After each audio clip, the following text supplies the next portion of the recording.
Hi hello.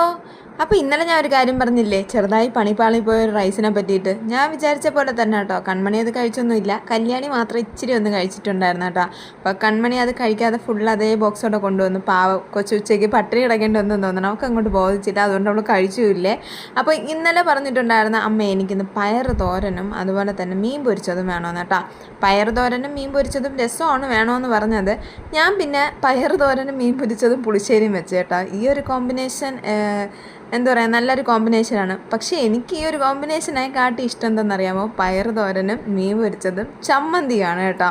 എനിക്ക് പുളിശ്ശേരി ഒഴിച്ചുകറികളൊന്നും വലിയ ഇഷ്ടമില്ലാത്തതുകൊണ്ട് ഞാൻ പിന്നെ അങ്ങനെ വയ്ക്കില്ല. പിന്നെ ബാക്കിയുള്ളവർ കഴിക്കണോണ്ടാണ് കേട്ടോ ഈ ഒഴിച്ചുകറി അങ്ങനെ വയ്ക്കണത്.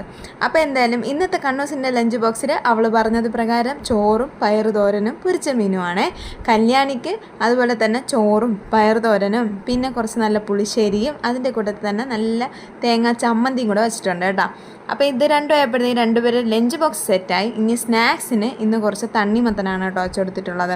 അപ്പോൾ കുറച്ച് ദിവസമായിട്ട് തണ്ണിമത്തൻ വേണമെന്ന് പറയണുണ്ടായിരുന്നു. അങ്ങനെ ഇന്നലെ കണ്ടപ്പോഴത്തേക്ക് അതും അങ്ങ് മേടിച്ചിട്ടുണ്ടായിരുന്നു. അപ്പോൾ ഇത്രയൊക്കെയാണ് കേട്ടോ നമ്മുടെ കല്യാണിൻ്റെയും കണ്ണൂൻ്റെയും ലഞ്ച് ബോക്സ് വിശേഷം. അടുത്ത വിശേഷമായിട്ട് നാളെ കാണാൻ. Tata bye bye.